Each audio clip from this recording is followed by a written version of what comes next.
Assalamualaikum warahmatullahi wabarakatuh. Yang terhormat Ibu Siti Sundari MSI dan Ibu Putri Dwi Aprilia Nurhasana SE MSc. Pada kesempatan kali ini kami kelompok 1 akan menjelaskan mengenai hasil rangkuman mata kuliah Etika Bisnis dan Profesi kelas D013 mengenai konsep-konsep etika bisnis dan profesi. Sebelumnya, perkenalkan nama saya Anissa Putri Prayogo dengan NPM 25013010058. Pada poin pembahasan yang pertama, yakni mengenai etika dan bisnis saling berkaitan. Etika dalam bisnis sangat penting karena menjadi pedoman bagaimana perusahaan menjalankan usahanya secara benar. Dengan menerapkan etika, bisnis akan berjalan secara jujur, adil, dan bertanggung jawab. Misalnya tidak menipu konsumen, tidak melakukan kecurangan, serta mematuhi aturan yang berlaku. Sebaliknya, jika bisnis tidak menerapkan etika, maka kegiatan usaha bisa merugikan masyarakat maupun perusahaan itu sendiri. Seperti penipuan produk, manipulasi laporan, atau eksploitasi tenaga kerja. Hal ini dapat menimbulkan konflik, hilangnya kepercayaan, bahkan kebangkrutan. Oleh karena itu, etika dan keberhasilan bisnis saling mendukung. Bisnis yang beretika cenderung lebih dipercaya, bertahan lama, dan memiliki hubungan baik dengan pelanggan serta masyarakat. Pada poin pembahasan yang kedua, yaitu mengenai manfaat penerapan etika dalam bisnis. Poin A, jika etika diterapkan dengan baik. Penerapan etika memberikan banyak manfaat bagi perusahaan, antara lainnya yakni meningkatkan kepercayaan pelanggan, yang berarti konsumen merasa aman karena perusahaan jujur dan transparan. Membangun reputasi perusahaan. Citra perusahaan menjadi positif di mata publik. Mengurangi risiko hukum dan konflik. Perusahaan terhindar dari masalah hukum atau perselisihan. Memberi dampak positif bagi masyarakat. Bisnis tidak hanya mencari keuntungan, tetapi juga membawa manfaat sosial. Pada poin B, jika bisnis tanpa etika. Jika etika tidak diterapkan, dampak negatif yang bisa terjadi yaitu kerugian finansial karena pelanggan meninggalkan perusahaan, kehilangan reputasi akibat citra buruk di masyarakat, dampak sosial negatif seperti ketidakpercayaan publik dan konflik.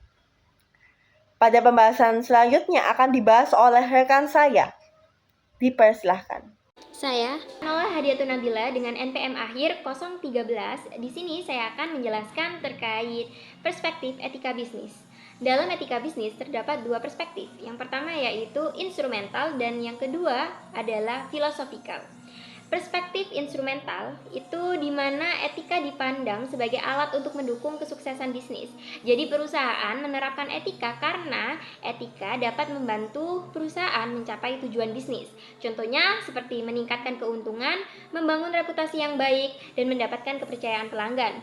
Yang kedua yaitu philosophical perspective, di mana etika dipandang sebagai kewajiban moral terlepas dari keuntungan. Jadi etika dilakukan karena memang itu sebuah kewajiban, bukan hanya untuk mencapai suatu profit atau laba. Contohnya seperti perusahaan tetap menjaga kejujuran dan tidak menipu pelanggan, meskipun dengan menipu dapat mendapatkan keuntungan yang lebih besar.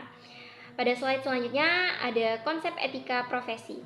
Etika adalah penerapan prinsip moral dalam sebuah pekerjaan atau profesi. Karena setiap profesi memiliki tanggung jawab moral yang harus dijalankan dengan benar. Contohnya, seorang akuntan harus bersikap objektif dan dapat dipercaya. Jadi, etika profesi itu merupakan aturan moral yang mengatur bagaimana seseorang bertindak dalam pekerjaannya. Kemudian ada prinsip etika profesi. Yang pertama yaitu integritas, artinya jujur dan berpegangan pada nilai kebenaran, tidak memanipulasi data atau melakukan kecurangan. Yang kedua yaitu tanggung jawab, siap menerima konsekuensi atas pekerjaan yang dilakukan, tidak lari dari kesalahan. Yang ketiga yaitu kejujuran, menyampaikan informasi sesuai fakta tanpa ditambahi atau dikurangi. Yang keempat, loyalitas, yaitu setia pada profesi, perusahaan, dan kode etik yang berlaku. Dan yang kelima, keadilan, bersikap adil, tidak memihak, dan tidak diskriminatif. Dan yang keenam, akuntabilitas, dapat mempertanggungjawabkan setiap tindakan atau keputusan secara profesional. Nah, etika profesi adalah sebuah pedoman moral dalam menjalankan pekerjaan. Tanpa etika, profesi dapat kehilangan kepercayaan masyarakat. Karena itu, setiap tenaga profesional harus memiliki sikap jujur, bertanggung jawab, adil, objektif, dan dapat dipercaya. Saya Fatima Zahra dengan NPM akhir 030 akan menjelaskan tentang relevansi etika bisnis dan makna etika dari bisnis. Yang pertama, relevansi etika bisnis. Di dunia yang terus berubah, etika bisnis bukan lagi sekedar pilihan, melainkan kompas utama untuk bertahan. Mengapa? Karena terdapat 3 tantangan etika bisnis di era sekarang, yaitu yang pertama, globalisasi. Saat bisnis melampaui batas negara, etika memastikan integritas tetap terjaga di tengah perbedaan budaya dan aturan. Yang kedua, perkembangan teknologi. Nah, teknologi sekarang, di era sekarang, sudah canggih, contohnya seperti AI dan berbagai macam data. Etika menjadi filter agar inovasi tidak mengorbankan privasi dan nilai kemanusiaan. Dan yang terakhir, isu keberlanjutan. Masyarakat kini menuntut lebih dari sekedar profit. Etika memaksa bisnis untuk bertanggung jawab pada lingkungan demi masa depan. Selanjutnya yaitu makna etis dari bisnis. Nah, bisnis bukan hanya sekedar mengejar angka di atas kertas, tapi tentang mengemban tanggung jawab moral. Makna etika yang sesungguhnya adalah ketika sebuah bisnis mampu memiliki tanggung jawab moral untuk yang pertama, mensejahterakan masyarakat di sekitarnya. Yang kedua, menjunjung tinggi keadilan dan menghormati kebebasan setiap individu. Lalu yang terakhir, menjaga bumi demi keberlangsungan generasi di masa depan. Pada akhirnya, profit memang membuat bisnis berjalan, namun etikalah yang membuatnya bernilai bagi dunia. Perkenalkan, saya Firasa Sabila dengan NPM akhir 012. Pada saat ini, saya akan menjelaskan mengenai definisi dan pentingnya etika. Nah, pertama kita perlu memahami perbedaan antara etika dan moralitas. Moralitas sendiri berkaitan dengan nilai dan norma yang berasal dari sumber eksternal seperti tradisi, budaya, dan agama. Kemudian moral itu biasanya sudah ada dan sudah diterima dalam masyarakat. Kemudian etika merupakan refleksi yang sistematis dan rasional terhadap nilai dan norma tersebut. Jadi etika itu tidak hanya menerima begitu saja, tetapi menganalisis dulu dan mempertimbangkan secara kritis menggunakan akal budi. Kedua, mengenai fungsi etika. Nah, etika itu diperlukan karena norma eksternal seringkali bersifat umum, kadang juga saling bertentangan dan belum tentu mampu menjawab tantangan situasi baru yang terus berkembang. Dengan adanya etika ini, kita dapat menilai dan mengambil keputusan secara lebih bijak dan rasional dalam menghadapi persoalan yang kompleks. Kemudian yang ketiga ada jenis-jenis etika. Ada 3 jenis etika. Yang pertama etika empiris, yaitu menganalisis norma yang ada secara faktual dalam masyarakat. Yang kedua ada etika normatif, yaitu menentukan apa yang seharusnya dilakukan, mana yang baik ataupun mana yang tidak baik. Kemudian yang ketiga ada etika analitis, yaitu mempelajari makna dan konsep-konsep evaluatif seperti baik, buruk, adil, dan lain sebagainya. Pada slide berikutnya, kita akan membahas tentang teori-teori etika utama. Yang pertama, utilitarianisme. Nah, teori ini berfokus pada konsekuensi. Suatu tindakan itu dianggap etis apabila menghasilkan manfaat atau kebahagiaan terbesar bagi sebanyak mungkin orang yang terkena dampaknya. Jadi, penilaian ini didasarkan pada hasil akhir dari tindakan tersebut. Kemudian yang kedua, ada etika Kantian atau deontologi. Nah, etika kantian atau deontologi ini pandangan etika normatif yang menilai moralitas suatu tindakan itu berdasarkan kepatuhan terhadap kewajiban, peraturan, dan prinsip moral. Jadi bukan pada konsekuensi atau akibat dari tindakan tersebut. Kemudian yang ketiga ada etika kebajikan. Teori ini berfokus pada karakter moral seseorang yang menjadi perhatian bukan hanya tindakan atau akibatnya, tapi pembentukan pribadi yang baik. Jika seseorang memiliki karakter yang baik, maka tindakannya juga cenderung baik. Sebelumnya, perkenalkan nama saya Ratna Chandra Indias dengan NPM akhir 019.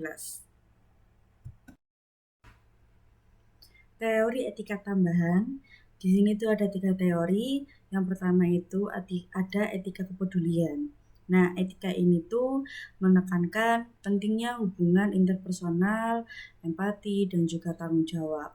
Seperti kita merawat anggota keluarga kita yang sedang sakit, atau kita membantu tetangga kita yang sedang membutuhkan. Yang kedua itu ada etika Rawlsian. Dia itu menggunakan eksperimen pikiran tabir ketidaktahuan untuk menentukan keputusan yang paling adil, seolah-olah kita tidak tahu posisi kita di dalam situasi tersebut. Kita itu harus memiliki prinsip tanpa tahu posisi sosial, ekonomi, atau kemampuan kita. Contohnya, saya akan memutuskan kebijakan kesehatan tanpa tahu apakah saya ini sehat atau saya ini sakit. Dan untuk yang ketiga itu ada etika wacana. Etika wacana itu menilai kebenaran etis berdasarkan argumen rasional yang menang dalam diskusi terbuka atau transparan, di mana semua pihak ini tuh memiliki kesempatan sama untuk berargumen secara terbuka. Di sini saya akan menjelaskan konsep ekonomi dan bisnis. Itu ada konsep dasar ekonomi, bisnis dalam sistem ekonomi, ekonomi pasar, dan kapitalisme, dan yang terakhir adalah pemikiran Adam Smith. Untuk yang pertama, konsep dasar ekonomi. Ekonomi sendiri itu adalah sistem yang mengukur produksi, distribusi, dan konsumsi barang serta jasa untuk memenuhi kebutuhan manusia. Nah, untuk ekonomi modern ini berasumsi bahwa individu itu bertindak secara rasional untuk memaksimalkan kepentingannya. Itu berarti di ekonomi modern ini tuh kita tuh banyak mengambil keuntungan. Nah, untuk yang kedua itu ada bisnis dalam sistem ekonomi. Nah, bisnis ini tuh adalah bagian dari ekonomi yang menyediakan barang dan jasa. Umumnya sih tujuannya sih untuk memperoleh keuntungan. Namun ekonomi ini tuh lebih luas dari sekedar aktivitas untuk mencari laba. Dan yang ketiga ada ekonomi pasar dan kapitalisme. Dalam ekonomi pasar, harga itu ditentukan oleh permintaan dan juga penjualan. Jika alat produksi dimiliki secara pribadi, sistem ini tuh disebut kapitalisme. Dan sistem ini tuh dianggap mendorong kebebasan, efisiensi, dan juga pertumbuhan. Dan yang terakhir itu ada pemikiran Adam Smith. Dia itu adalah ketika individu mengejar kepentingan pribadi. Mereka itu secara tidak langsung dapat meningkatkan kesejahteraan masyarakat. Nah, konsep ini tuh dikenal sebagai tangan tak terlihat.